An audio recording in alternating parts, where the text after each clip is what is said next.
bem-aventurado. Diga bem-aventurado. Mais que feliz. Mais que vencedor. Aleluia. Alguns ministros tipificam esse bem-aventurado como a esposa do lutador, porque o lutador vai lá, ele vence, ele batalha, ele sofre no ringue, e aí ele ganha a luta, leva o troféu para casa e a esposa pega o contra-cheque, sem fazer esforço nenhum.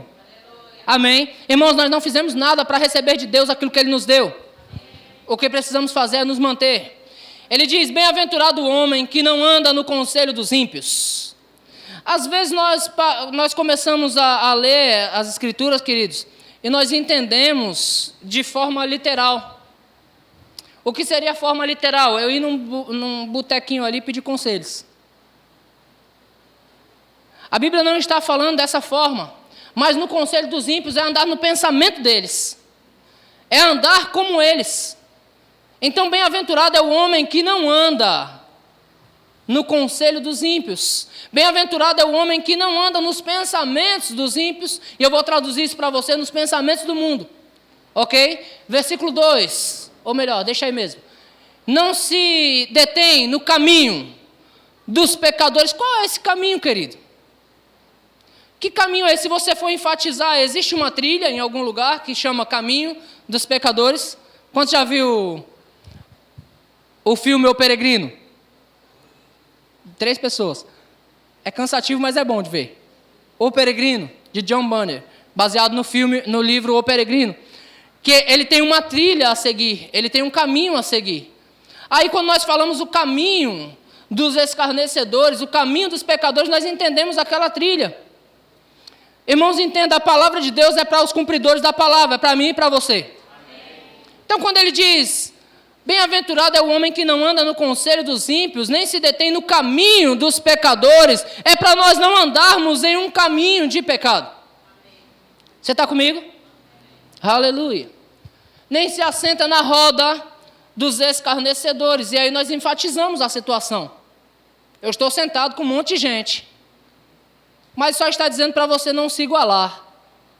Você está comigo? Verso 2, diz assim, antes o seu prazer está na lei do Senhor, e na sua lei medita de dia e de noite. Diga, o meu prazer está na lei do Senhor. Então o maior segredo, querido, a base é o seu prazer estar na lei do Senhor. A base, querido, é o seu prazer estar em Deus, é você meditar na sua lei de dia e de noite. O segredo é você se manter no que Deus falou. Porque, irmãos, os ventos, eles trazem tanto coisas boas como coisas ruins. E se você deixar a vida te levar, você vai passar por momentos maravilhosos. Mas você também vai passar por momentos muito difíceis. E a boa notícia é que os momentos maravilhosos com Deus, eles são mais maravilhosos ainda. Amém. Porém, os momentos difíceis, sem Ele, você vai ter problemas. Eu poderia dizer que o momento difícil com Deus, ele se torna maravilhoso. Você está comigo? Mas sem Deus você vai ter dificuldade, sem andar nesses princípios, queridos. Sem andar nessa lei. E ele diz assim, ele é como árvore plantada junto à corrente de águas, que no devido tempo dá o seu fruto e cuja sua folhagem não murcha, e tudo quanto ele faz será bem-sucedido. Verso 4, os ímpios não são assim, são porém como a palha. E eu quero parar nisso. Irmãos, olha a analogia que as Escrituras fazem, a respeito de uma pessoa que anda com o seu prazer na lei do Senhor, a respeito de uma pessoa que tem o seu prazer na lei do Senhor e que medita na lei do Senhor, de dia e de noite. Ele faz uma comparação, ele compara você com uma árvore plantada. Você concorda comigo que uma árvore plantada, ela tem raiz? E de repente agora eu esteja entrando no título da mensagem. Precisamos ser crentes com raiz. Nós precisamos ser crentes com raiz, querido. Porque ela faz a analogia, a mesma analogia ela faz com os ímpios, eles são como palha. E o que acontece com a palha, querido? O vento joga ela para onde quer. Na hora do fogo ela pega rápido, mas também apaga rápido. Imagina, queridos, um monte de palha bem grandão aqui e nós tocando fogo nela. Imagina você lá naquela chácara do final de semana bem bacana, fazendo uma grande fogueira com palha. Aí você põe fogo nela e você se alegra por 5 minutos. 5? Não, 2. Porque ela vai fazer um fogo bem altão. E durante 2 longos minutos você está alegre. Mas logo, o seu fogo virou cinzas. Ela continua lá, mas virou cinzas. Agora, a analogia que Deus faz, que a palavra de Deus faz a nosso respeito, é como uma árvore plantada junto a ribeiros de água. Essa água, querida, é exatamente a palavra que vai alimentando você. Porque a base de uma árvore plantada são as raízes. E as raízes absorvem o alimento. Para que essa árvore tenha seiva, para que essa árvore produza, ela precisa do alimento. Então todo o alimento vem da base. O alimento, querido, de uma árvore plantada não vem do alto. Pelo contrário, os pássaros vêm fazer ninho nela. Ela agora não só está forte e robusta, mas ela tem espaço para outros. Ela tem sustento para outros. E a Bíblia diz que a sua folhagem, ela não murcha. Quantos já viu um crente murcho? Vou fazer a pergunta agora para você responder para você mesmo. Quantos já foi um crente murcho? Quantos já ficou murcho? Mas a Bíblia diz que uma árvore plantada junto a ribeiro de água, a sua folhagem não murcha. Ela está sempre verde, queridos. Tem sempre alguma coisa de bom para olhar. Ontem eu dei uma volta com o pastor Luiz e com a Lídia, e nós não, elas, né, que mulher, mas elas atentaram para o evento e eu atentei para elas. Elas ficaram maravilhadas com uma árvore cheia de flores. Toda florida a árvore. E elas ficaram maravilhadas. E a cada 30 segundos, uma florzinha caía.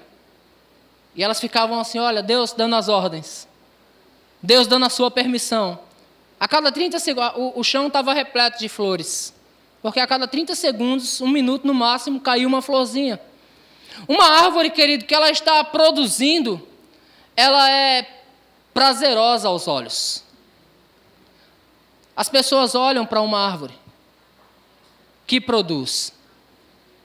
As pessoas olham para uma árvore que está bonita, que as suas folhagens não estão murcha. Então a Bíblia diz que a sua folhagem não murcha e no devido tempo dá o seu fruto. A base que você tem vai produzir perseverança em você. A sua folhagem não vai murchar. E eu pergunto para você, queridos, uma árvore, ela enfrenta todos os intempéries, sim ou não? Para quem não sabe o que significa a palavra intempéries, são o produto do tempo. O sol, a chuva, os ventos, as tempestades, os raios que caem sobre aquela árvore. E ela permanece lá, a sua folhagem não murcha. E no devido tempo, ela dá fruto. E por que isso, queridos? Porque ela tem raiz.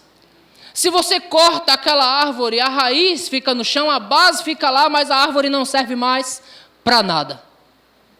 Ela não vai produzir. Então o que nós precisamos ter, queridos, como filhos de Deus, como seguidores de Cristo, diga raiz. Eu preciso de raiz, diga eu preciso de raiz. Irmãos, eu gosto demais. Eu gosto demais de alguns eventos. E eu não estou falando de evento da igreja, tá? Eu estou falando de evento da vida. Eu gosto de algumas situações, queridos, que a vida nos proporciona coisas boas, porque tudo que Deus fez é bom. Mas, irmãos, são as raízes que me sustentam. Esses dias eu fiz uma boa comparação. Quantos entendem que um casamento de 25 anos tem raiz? Existe raiz em um casamento. Mas deixa eu falar para você. namoro é agradável. Sabe que no namoro tem fogo? Jovem, se aquiete. Só que existe fogo de palha no namoro. Sabe aquele fogo de palha? Que sobe rápido. Mas quando você descobre que ele ronca, e o ronco, de repente, você não consegue dormir, aí precisa ter raiz para sustentar. É necessário ter raiz para manter uma família equilibrada. É necessário enraizar e dizer assim, a raiz, a base de um homem, a base de uma mulher de honra e de respeito é a família. Se você não tiver raiz, você não consegue manter. Você está comigo? Então existem algumas coisas. A Bíblia diz que Moisés, pela fé, ele abriu mão dos prazeres transitórios do pecado. Existem prazeres transitórios. Por que diz prazeres transitórios? Porque é fogo de palha. Porque os prazeres transitórios, eles vão, ou vêm e vão. Às vezes eles só vêm para tirar você da posição. Esses dias, queridos, culto de homens, eu vou dar uma palhinha para você, tudo que tem acontecido aqui com os homens, tá?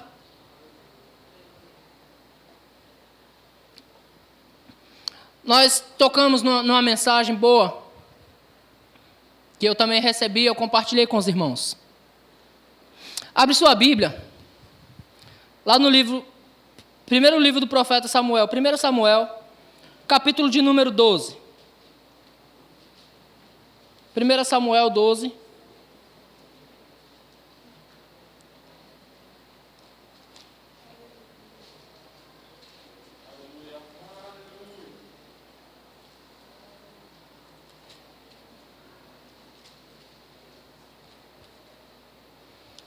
E é legal que eu não falo o versículo, porque eles não abrem e você procura na Bíblia.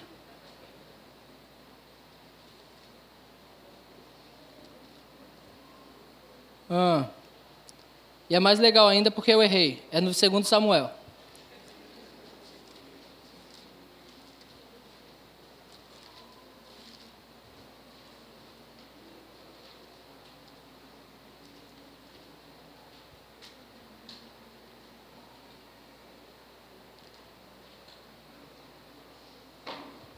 Capítulo de número 12. Você está comigo? Então vou ler uma historinha para você, tá bom? É a historinha que que Natan contou para Davi. Eu vou ler bem pausadamente com você para você entender. Capítulo 12, versículo de número 1 diz assim: O Senhor enviou Natan a Davi. Chegando Natan a Davi, disse-lhe: Havia numa cidade 2 homens, um rico e o outro pobre. Presta atenção na história, tá bom? Havia 2 homens numa cidade, um rico e o outro pobre. Tinha o rico ovelhas e gados em grande número, diga grande número. Mas o pobre não tinha coisa nenhuma, senão uma cordeirinha, que comprara e criara, e que em sua casa crescia junto com os seus filhos, comia do seu bocado e do seu copo bebia, dormia nos seus braços, e a tinha como filha. Vindo um viajante, versículo 4, vindo um viajante ao homem rico, não quis este tomar das suas ovelhas e do gado para dar de comer ao viajante que viera a ele, mas tomou a cordeirinha do homem pobre e a preparou para o homem que havia chegado. Só até aqui. Quantos conhecem essa história? Levante a mão bem alto. Quantos conhecem essa história? Isso. Essa história está falando de quem? Está falando de Davi, está falando de Urias e está falando de Betseba. Não é assim? Isso. Quem é Davi na história? Diga o homem rico. Quem é o homem pobre da história? Quem é a cordeirinha da história? E quem é o viajante da história? Quem falou? Só tu não vale. Quem é o viajante da história, irmãos? Vindo um viajante, ele não quis tomar do seu rebanho Ele não quis tomar das suas... Eu quero dizer a você, Davi tinha muitas mulheres. Ele era casado com mulheres. Ele tinha mulheres esposas dele mesmo. Então, o seu grande rebanho era as suas mulheres. Ele era um homem rico. Você está comigo? Mas, vindo um viajante, ele não quis tomar do seu rebanho, mas ele foi buscar a cordeirinha. Pastor, o que tudo isso tem a ver, pastor? Porque o viajante, ele vem para tirar você da posição. O viajante vem para seduzir você. Esse viajante, queridos, que seduziu Davi, que ele se alimentou daquela cordeirinha, é o mesmo viajante que falou com Eva no paraíso, no jardim do Éden. É o mesmo viajante, querido, que fez Judas tropeçar. Esse viajante é o mesmo viajante que está rondando até hoje a minha vida e a sua vida para fazer com que eu e você tropece. E o que é que nos sustenta, queridos, é se manter na posição. Agora eu pergunto para você, Davi estava na posição?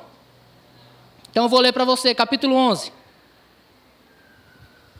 Capítulo 11, versículo 1 diz assim: decorrido um ano, no tempo em que os reis costumavam sair para a guerra, enviou Davi a Joabe e a seus servos com ele, e todo Israel que destruíram os filhos de Amon, e sitiaram Rabá, porém Davi ficou em Jerusalém. Presta atenção, querido, no texto que diz que no tempo em que os reis deveriam sair à guerra, Davi mandou as pessoas e ele ficou em Jerusalém. Se era tempo que os reis deveriam sair à guerra, onde Davi deveria estar naquela hora? Na guerra. Mas ele estava no palácio, passeando e olhando na janela dos outros. E o viajante vem. E o viajante, ele se alimenta de pecado. O viajante se alimenta de erro. O viajante não queria o rebanho de Davi, ele queria o pecado, ele queria o erro, ele não queria nada para comer. A fome desse viajante só se atende com o pecado. E ele continua seduzindo pessoas. É necessário, querido, que você tenha base para que quando esse viajante vier, você faça exatamente como este aqui fez. Abre sua Bíblia em Mateus, no capítulo de número 4. Mateus 4.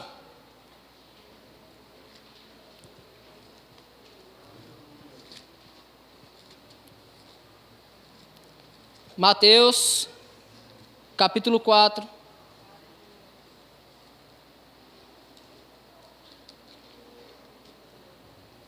E verso de número 1. Diz assim: a seguir foi Jesus levado pelo Espírito ao deserto, para ser tentado pelo diabo. Irmãos, que negócio é esse, o Espírito levando Jesus para o deserto? Entenda, queridos, a Bíblia diz que Deus a ninguém tenta, porque Ele não pode ser tentado. Mas situações virão na sua vida sempre, sempre acontecerá situação na sua vida, e às vezes, irmãos, nós estamos sendo preparados para algo maior. A Bíblia diz que como a águia desperta a sua ninhada, assim o Senhor faz conosco. A Bíblia é cheia de analogias boas, né? Como é que a águia desperta a sua ninhada, querido? Ela leva o seu filhote a um ponto mais alto da montanha, e quando chega no ponto mais alto, ela solta o filhote. E o filhote começa a cair desenfreadamente. E o que a águia está fazendo? Ensinando o filho a voar. Então a Bíblia diz como uma águia desperta a sua ninhada, assim o Senhor, Ele faz conosco, mas Ele lança e Ele paira sobre ela. A águia, ela paira sobre o seu filhote. E ela vai pairando sobre o filhote, esperando que ele voe. E se ele não voar, ela o apanha nas suas asas e leva para cima outra vez. Aí a Bíblia diz que Jesus, ele foi levado pelo Espírito ao deserto para ser tentado pelo diabo. E depois de jejuar 40 dias e 40 noites, ele teve fome. Se você quiser boas experiências com Deus, experimente. Jejuar 40 dias e 40 noites. Então o tentador, está vendo? É o mesmo viajante, queridos. É o mesmo viajante, só que nessa hora ele pegou alguém que estava no lugar certo, na hora certa. Nessa hora ele não pegou alguém que o Espírito deu uma direção e ele fez outra. Ele pegou alguém que foi guiado pelo Espírito. E aí quando ele chega, ele faz a sua proposta. Em outras palavras, ele diz: eu tenho fome. Eu quero comer. Eu me alimento do erro. Então ele tenta de todas as formas induzir Jesus ao erro. Então o tentador, aproximando-se, lhe disse: se és filho de Deus, manda que essas pedras se transformem em pães.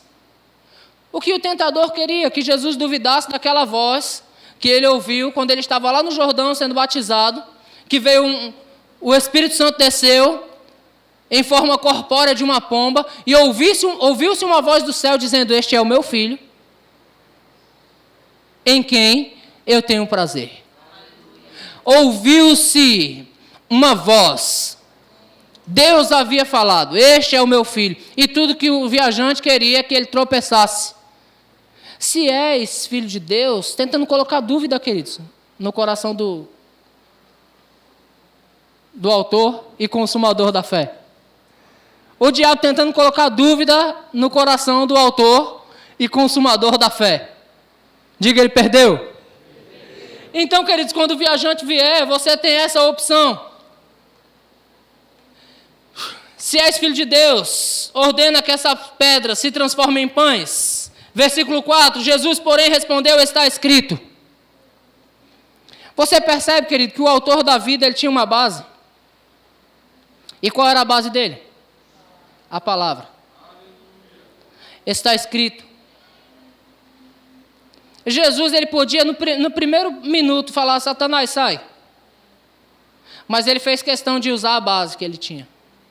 Ele disse: está escrito, nem só de pão viverá o homem. Está escrito. Irmãos, o diabo vai tentar você em todo tempo, com situações. Esses dias aconteceu comigo, eu fiz um comentário com minha esposa a respeito de um determinado problema, uma situação. E eu disse: rapaz, Deus é o dono disso, né? Eu me corrigi rápido, viu, irmãos? É bom quando o arrependimento vem rápido, para você se corrigir. Na hora que eu fiz o comentário, eu falei: Vanessa, eu não sei o que vai acontecer. Na mesma hora eu disse: Deus é o dono, né? Foi? Por que eu estou preocupado? Deus é o dono, irmãos. Porque o diabo vem com propostas, não vai dar certo. Você não vai conseguir, você vai perder. Irmãos, quem é o dono da sua vida? Deus é o dono da sua vida. Deus é o dono dos seus negócios. Deus é que cuida da sua saúde. Então, quando vier, querido, as situações, é necessário que tenhamos base. Eu gosto de dizer que o culto de domingo acaba no domingo. E a semana é entre você e Deus. A sua segunda-feira é você e Deus. Aí você chega na segunda-feira, problemas no emprego, aí as contas não param de aparecer, que elas são assombrosas, não é? Aí os preços das coisas aumentam. Irmãos, quando Deus chamou Moisés, Moisés, você vai libertar o povo. Primeira palavra de Moisés: Senhor, eu não sei falar bem não. Aí Deus fala para Moisés: Moisés, quem é que fez a boca?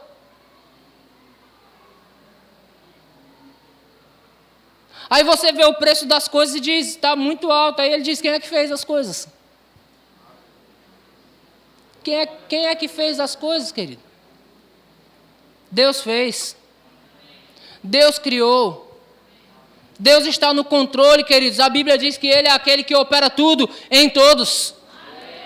Então é necessário nós nos apegarmos às bases que a palavra nos dá, querido. Base número 1, atentar para a palavra, ouvir e praticar ela. Se você praticar isso, você não será abalado. Número 2, louvor e adoração.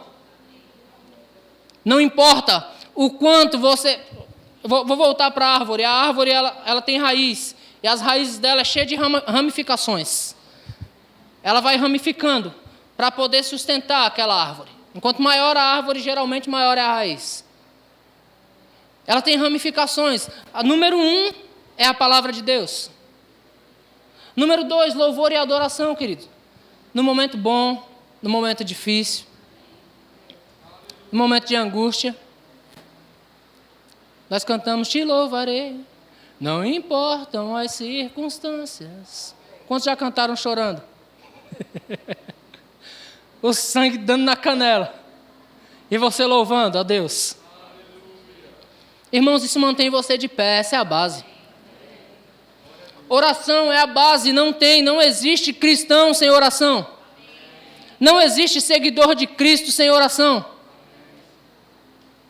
O segredo é seguir a Jesus, como nos foi falado. O segredo é fazer o que ele fazia. A Bíblia diz que antes de escolher os seus discípulos, ele passou a noite no monte orando. Ele orava, retirou-se para a oração, retirou-se para orar, retirou-se para orar. Constantemente Jesus fazia orações. Aí às vezes nós queremos que coisas aconteçam, coisas mudem. Às vezes nós queremos que situações mudem em nossa vida, mas nós não queremos tomar as atitudes básicas. Nós não queremos os alicerces da fé, que são obediência à palavra, louvor e adoração e oração, as bases do crente, querido. Você não vai a lugar algum sem isso. Porque essas três coisas, irmãos, estando na sua vida, ela vai te dar todas as direções. Você vai saber exatamente o que fazer amanhã, como fazer, com quem falar. As direções virão pela palavra e pelo Espírito. Pela palavra e pelo Espírito. Quando você estiver em obediência a essa visão, você receberá todas as direções pela palavra e pelo Espírito. Mas nós precisamos de bases. Irmãos, nós não podemos andar como os ímpios. Aí eu vou falar de algumas características que os ímpios andam. Tá bom?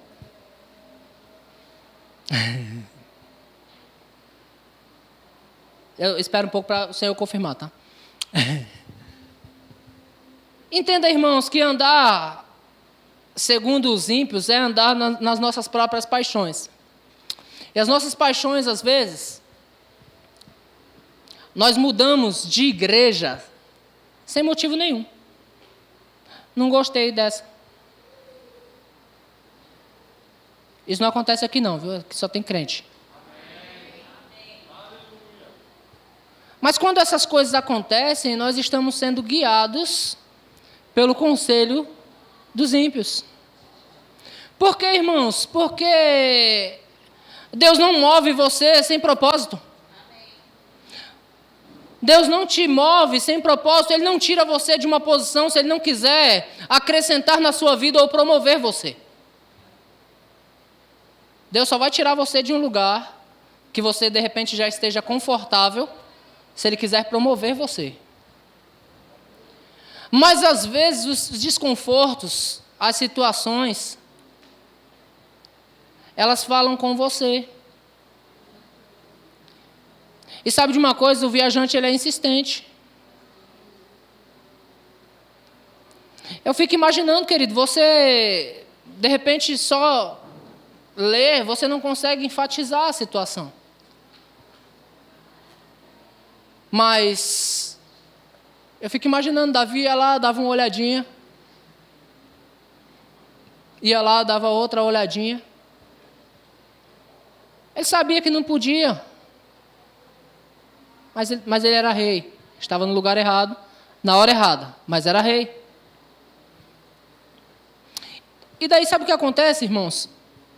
Eu falei sobre isso na igreja de Santos semana passada. Às vezes um novo convertido entra na igreja e eles dão de 10-0 na gente. Aí sabe o que acontece? Davi manda chamar. Rapaz, quem é ela? Ah, a mulher de Urias, é casada com Urias. Urias é soldado seu, está lá na guerra. Aí ele, rapaz, manda chamar ela lá. Para nós bater um papo. A linguagem de hoje, tá? Vamos chamar ela para a gente trocar uma ideia. Aí chama, aí a Bíblia diz que acontece tudo, Davi dorme com ela. Só que sempre que você, irmãos, aceita a proposta do viajante, aquele alimento azeda. A Bíblia diz que Betseba ficou grávida. Notícia legal, né? Quando a mulher fica grávida, que é casada, bem legal. Glória a Deus, né? Vai vir mais um herdeiro para nós. Mas quando isso acontece lá fora, isso é problemático. Aí Davi diz, manda chamar Urias. Irmãos, o jeito que você tenta dar para consertar um erro pode ser pior do que reconhecer o erro. Manda chamar Urias lá. Aí quando chama Urias, rapaz, você está na guerra há muito tempo, cara, vai lá deitar com a sua esposa lá, descansar um pouco. Sabe o que Urias fala? Nós estamos em guerra, nas minhas palavras, tá? Nós estamos em guerra. É justo eu ir deitar com a minha esposa e os meus parceiros ficar tudo lá na guerra? Vou não, rei. Não é justo, nós estamos em guerra. Aí Davi, mais um jeitinho, irmãos, um jeito atrás do outro jeito, isso prejudica demais você. Aí Davi agora fala, rapaz, vou embebedar o cara. Então vem beber comigo. Embebeda o cara. E agora, ele vai bêbado mesmo, dormir em casa. No outro dia a mulher diz que o filho é dele, está tudo certo. Ele nem lembra. O camarada dorme na praça. Sabe o que eu vejo com isso? O soldado era mais crente do que o rei. Ele dorme na praça, mas não vou dormir com a mulher. E aí não tem outro jeito, vamos dar outro jeitinho. Manda o cara para morrer na guerra agora. Irmãos, o viajante ele não se conforma nunca. Ele quer afundar você.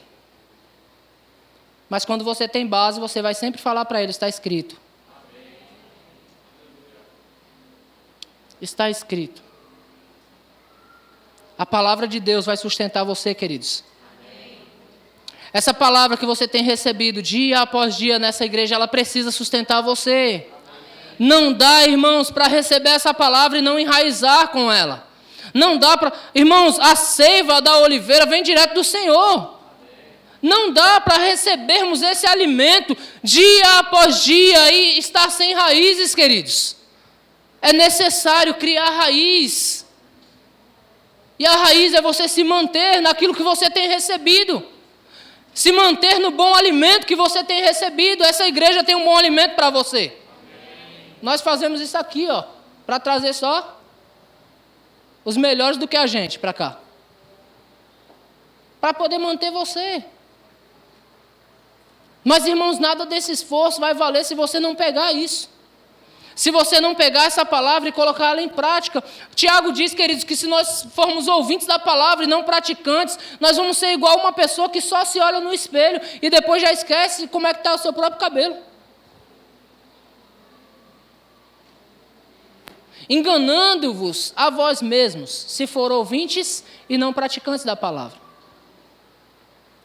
Agora, se você for praticante da palavra, você vai andar em amor. Se você for praticante da palavra, ninguém encontrará motivo de tropeço em você. Deus não quer que ninguém ache motivo de tropeço em você.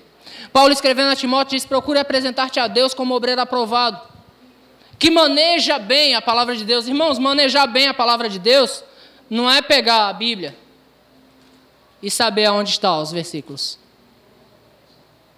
Manejar bem a palavra de Deus é você saber como colocá-la em operação na sua vida. Procura apresentar-te a Deus como obreiro aprovado, que não tem de que se envergonhar, mas que maneja bem a palavra de Deus. É importante que essa palavra esteja habitando tão ricamente dentro de você, que você não tenha espaço para erro. Situações vêm e vão, mas a palavra vai sustentar você. Amém. Aleluia. O segredo é manter as bases. O Ministério de Louvor pode subir, nós vamos orar juntos. O segredo é manter as bases.